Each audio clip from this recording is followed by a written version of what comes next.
consta de 3 ejes principales, que es el cuerpo, la memoria y el entorno. Entonces nosotros, mis compañeras y yo, creamos una obra colaborativa que es una instalación audiovisual. Y para nosotras es muy importante la participación del usuario y poder escuchar el entorno. En este caso creamos una obra para el Museo Trepat, para la nave 4. Consta de 3 aspectos importantes. El primero es el soporte. El soporte es creado con tela tul. Nos inspiramos de una obra que afortunadamente las 3 en este espacio coincidimos en un taller con Alba Corral, y ella nos mostró en uno de sus proyectos llamado XO, usaba tela tul para sus proyecciones en directo. Entonces de esa manera nosotras elegimos la tela tul, que también iba muy en contraste con el aspecto polvoso, metálico, industrial del Trepat.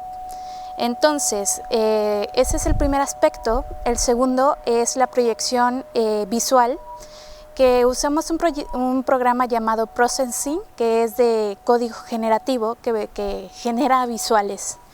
También justamente para seguir trabajando dentro de este contraste, utilizamos estos elementos casi espectrales, como memorias del museo. Y finalmente, en el aspecto de sonido, pues yo creé una atmósfera sonora utilizando archivos sonoros del patrimonio sonoro, que es una recopilación de archivos sonoros y acústicos de aquí del Trepat. Entonces son máquinas que fueron filtradas y justamente creamos esta atmósfera que, junto con la tela tul y la imagen, el video, que es interactivo, reacciona con una cámara que está localizada. Entonces cuando el usuario entra, activa toda la instalación y entonces se vuelve una experiencia inmersiva. También en el aspecto sonoro justamente queríamos pues evocar esta sensación de que el Trepat está recordando.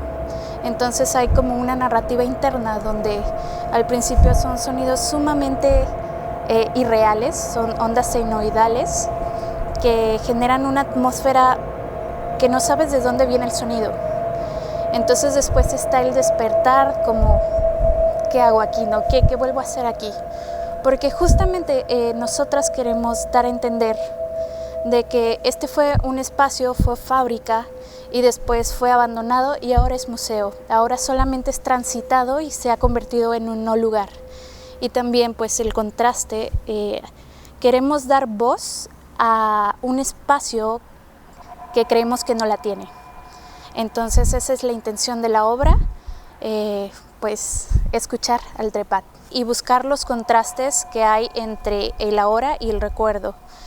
Y entonces fue justamente crear como ese espacio como vaporoso, como efímero, y pues también como dar contraste de lo que era, de crear una fábrica agraria con todas máquinas pesadas, ¿no? Tal cual. También utilizamos un poquito de filtrada la sirena por ahí, y ahora como el espacio callado, que se espera que uno pues sea museo, ¿no? Los museos se asocian al silencio, entonces es como toda esa transición que vivió el Trepat, tal cual.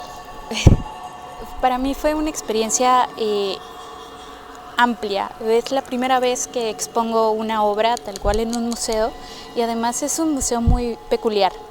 Como generalmente lo que esperamos es como estos museos que son salas blancas y que una ex fábrica, y que tal cual está como la dejaron. Fue, ¿qué vamos a hacer? O sea, fue un momento de crisis, de no tengo la menor idea de qué podemos hacer, o sea, pero justamente pues tiene mucha historia y tiene muchos elementos. Justamente nosotros nos interesamos pues, en estos contrastes de no sabemos qué hacer. bueno, pues a trabajar con eso. También fue mucho trabajo poder coincidir. Nosotras somos tres, es Max Romo, que trabajó la parte visual, el código generativo, el soporte con Aida Cotes, y yo, Ivonne Hernández, que trabajé con el sonido. Y realmente no podíamos ponernos de acuerdo de qué queríamos. Lo único que sabíamos que nos unía era que queríamos usar la tela tul. Eso fue como la única forma que compartíamos la tres. Justamente por esta experiencia con Alba Corral, y porque realmente se veía muy contrastante con el trepat, ¿no? Que era como súper surreal, funciona increíble. Entonces sí da mucho gusto pues verla y cómo la gente también se interesa en activar la obra, y como todas estas sorpresas de cuando ven su cuerpo pasar y que se proyecta y cambia la luz y el sonido, pues que también se sorprendan. Es como, de verdad siento que sí le estamos dando un poquito de voz al museo, como por lo menos a esa pequeña sala.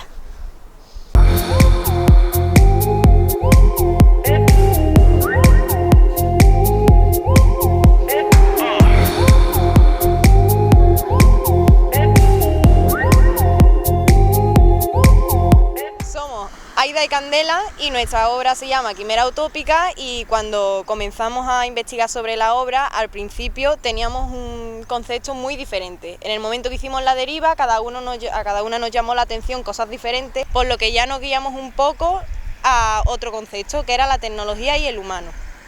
Todo ello ya después pasó a ser pues la conceptualización final de la obra, cómo los humanos pensamos que nos puede ayudar y algunos piensan que nos pueden controlar, ¿no? El proceso de creación de la obra, después de haber investigado, decidimos hacerlo con arte arduino, es decir, programando una placa para que detectara la luz, para que los espectadores pudieran jugar con la luz y a la misma vez interactuar con el sonido. ¿Qué quiere decir? Nosotros cogimos una luz de emergencia de las antiguas y la programamos para que cuando las personas cogieran una linterna, cuando le apuntaran o cuanto más luz recibiera esta obra, el sonido fuera más agudo o más fuerte, incluso podríamos decir molesto. Cuando los espectadores retiraran la luz de la obra, podrían ver cómo el sonido cambia y así jugar e incluso crear, hacer música y demás. También el espacio de la obra, digamos, sabemos que está en el baño, en lo que era el vestidor antiguo, jugar eso también con la intimidad, de cómo nos podemos sentir seguros con la tecnología, pero en un espacio tan íntimo como es un servicio o un baño o un vestidor. Realment sóc jo qui controlo a la tecnologia o és la tecnologia qui controla a mi, sobretot el que ha dit antes la meva companya, per les càmeres de seguretat, etc., que vulguis o no, a dia d'avui estan molt implementades en el nostre dia a dia. Entonces això, com ho vam unir al context amb la fàbrica del trepat? Pues va ser perquè durant el dia estaven els treballadors i hi havia molt de soroll, i durant la nit hi havia dos figures, que una era el sereno, que era el vigilant, i l'altra era la limpiadora. Entonces, el personatge del sereno el que feia era vigilar per totes les naus de lo que és la fàbrica i controlar després quan la dona de la limpiesa marxava, perquè a les afores del trepat no hi havia molta llum, entonces on hi havia un punt de llum era bastant lluny de lo que és la fàbrica. Entonces ell es quedava controlant fins que la dona estava a lloc segur, com per així no dir-ho.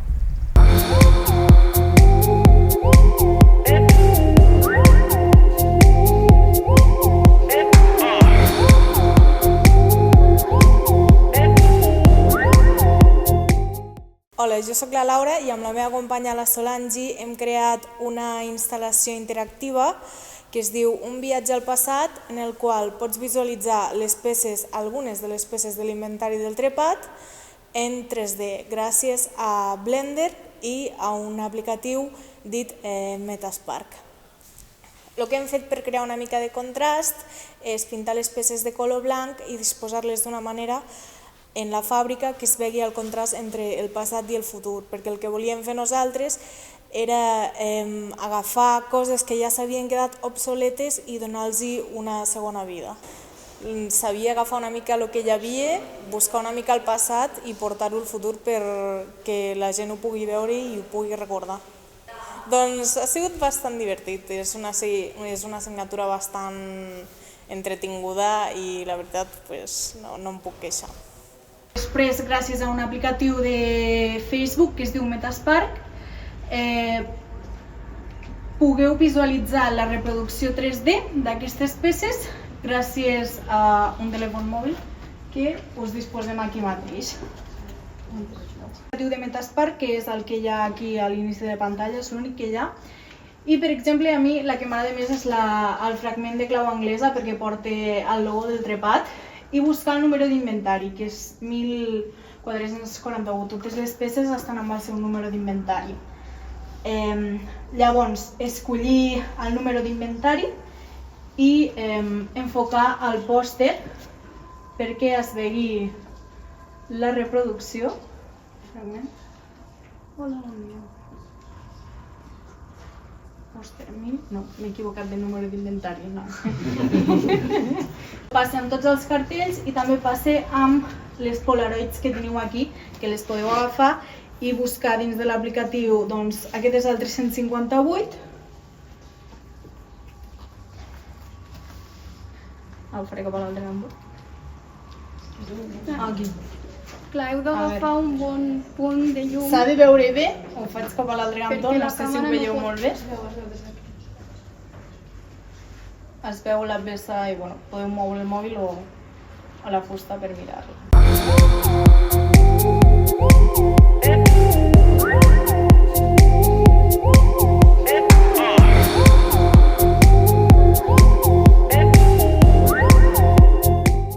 La nostra obra es basa en la sirena del trepat, ja que a partir de la documentació vam veure que va ser un punt molt important en la societat d'aquella època, ja que marcava el ritme de vida de tota la gent de la ciutat, no només dels treballadors.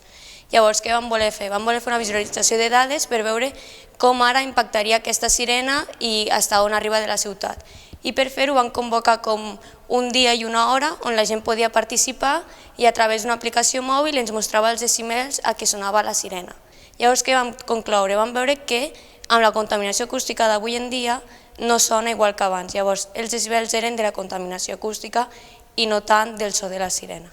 Per una banda, hem ficat el que és el vídeo recopilatori i tot el que va ser la recopilació de dades i el moment que la població de Tàrrega va participar, i per una altra tenim exposat la visualització de dades que es mostra tant els decibels com la contaminació acústica de la zona, i per una altra banda tenim totes les localitzacions i una gràfica que mostra tots els resultats que es mostren.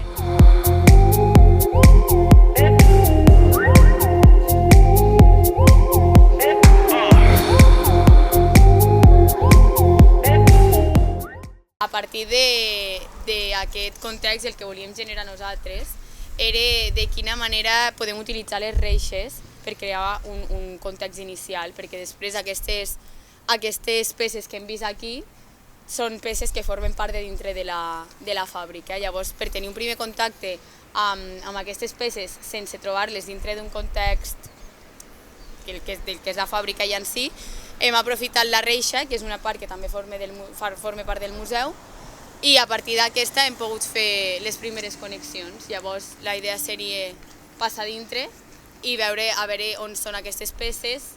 Tenim ja una mica 5 cèntims d'algun dels noms d'elles i com les podríem connectar el context inicial de fora amb el que trobem dintre. Perquè veureu que les naus, totes les peces no estan en una sola nau, llavors aquestes es connecten entre si, igual que els engranatges i les cadenes que heu anat connectant aquí fora.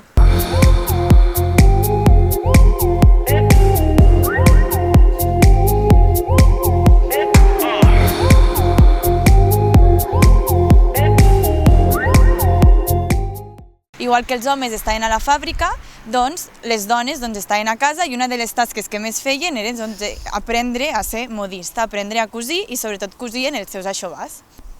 Després el que vam fer va ser unir tots els estímuls primers amb els estímuls posteriors i d'aquí vam extreure aquesta unió entre la fàbrica Cal Trepat i la fàbrica Tolrà, que era especialista dels teixits. En els teixits. I en aquest sentit el que vam voler sobretot posar èmfasi va ser el fet de que les dones en la fàbrica Trepat estaven com amagades perquè qui treballava aquí eren sobretot els homes, però alhora a casa seva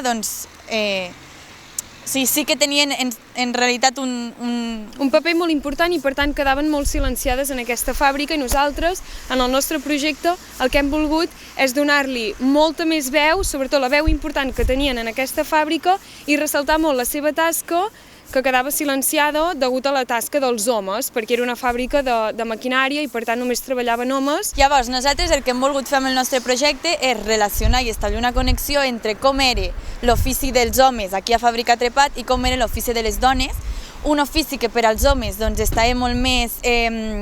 era molt més oficial, tenien un contracte, venien aquí a la fàbrica, tenien més reconeixement i en canvi les dones en aquella època feien un treball més a la llar. Cosien, cuidaven dels fills, cuidaven de la llar, també per exemple feien les feines, els homes quan arribaven a casa tenien ja tota la llar preparada per amb ells. Era una feina interminable, exacte, no se'ls acabava mai. El que hem volgut nosaltres fer amb el nostre context final, amb la nostra producció final, ha sigut fer una simbiosi entre el treball del matricer, que era un dels oficis que es feien aquí dins, amb el treball d'una cosidora o d'una modista. I això ho hem fet a partir, sobretot, del punt de creu. Nosaltres considerem que és molt important per a nosaltres el punt de creu i ho hem relacionat amb el fet del punt de creu fa així i és com la dona silenciada. Nosaltres hem volgut trencar amb aquest símbol i que les dones tinguin el reconeixement que realment tenien i posar en auge aquesta seva feina. I llavors, dintre de la fàbrica, més concretament dintre de la nau 4, hi ha una taula de punts, que és la taula que emprava el matricer per dur a terme els motlles de les peces, i alhora hem introduït dins d'aquesta taula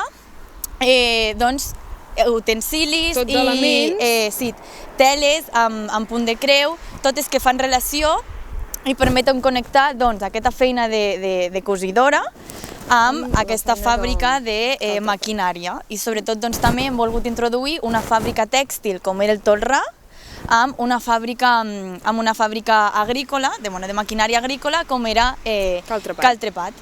I finalment ens agradaria destacar que tant el treball que feien les dones, que era més amagat, com el treball que feien aquí els homes, havia de ser un treball que requeria de moltes habilitats manuals, que requeria també de la perfecció i que en general havia de ser un treball que fos impol·lut.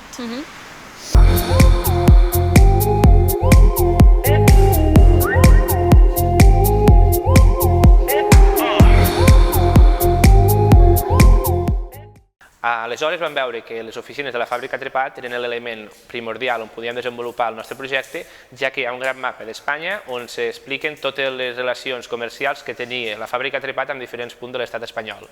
Vam creure que aquest era el millor espai, ja que la sinèrgia que generava entre el mapa i els nostres contextos generaven aquesta sensació de diversitat cultural. Un cop vam tenir establert això, vam fer una primera capa que eren els diferents contextos i a damunt d'aquesta hi vam ficar una altra capa que a partir de combinar diferents lletres i elements que ens porten a lletres d'altres contextos amb material de la fàbrica Trepat ens permet crear aquesta sinèrgia i mostrar com de divers i de pluricultural és el nostre context i els alfabets que aquests comporten.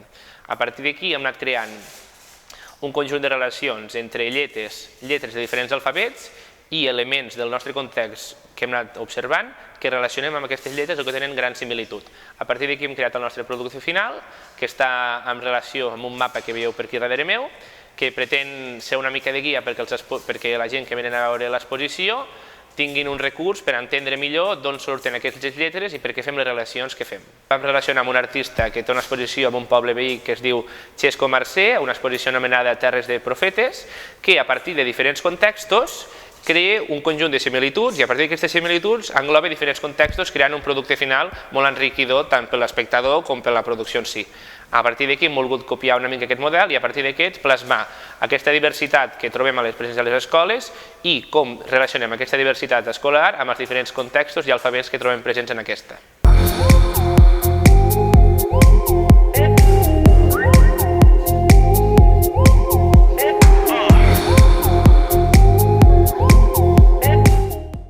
des que vam entrar al museu ens va semblar que era un espai amb molta història, amb molt passat i que s'havien viscut moltes experiències i vam voler encaminar el projecte cap a aquesta banda, fer-ho sobre els records, les experiències, els testimonis, i a partir d'aquí ens van explicar que gairebé durant els 75 anys que va estar en funcionament la fàbrica només 11 dones hi van treballar i això va ser una dada que ens va impactar molt i vam voler enfocar més cap a aquest àmbit el nostre projecte. Llavors a partir d'aquí ens van passar una sèrie d'entrevistes que havien fet a antigues treballadores i vam analitzar a veure en les dones abans en què treballaven aquí a la fàbrica i vam poder veure que la majoria eren en el sector de la neteja o en el sector de secretaria. A partir d'aquí vam voler representar com les dones abans treballaven i ens vam adonar que abans era majoritàriament la fàbrica si feia un treball molt rutinari i mecànic, majoritàriament realitzat per homes. I en canvi, actualment aquí a la fàbrica s'hi realitzen projectes artístics més fets majoritàriament desenvolupats per dones. Llavors volíem fer com aquesta comparativa d'abans i després, que abans molt poques dones hi treballaven i ara actualment la majoria són dones. I bé, a partir d'aquí vam voler gravar a les dones actuals que havien fet projectes i a figurants que representessin com les dones abans hi treballaven. I el nostre projecte es basa en un projecte de realitat augmentada on tu pots anar visitant diferents espais de la fàbrica i pots anar veient com les dones abans hi treballaven i com les actuals hi fan projectes.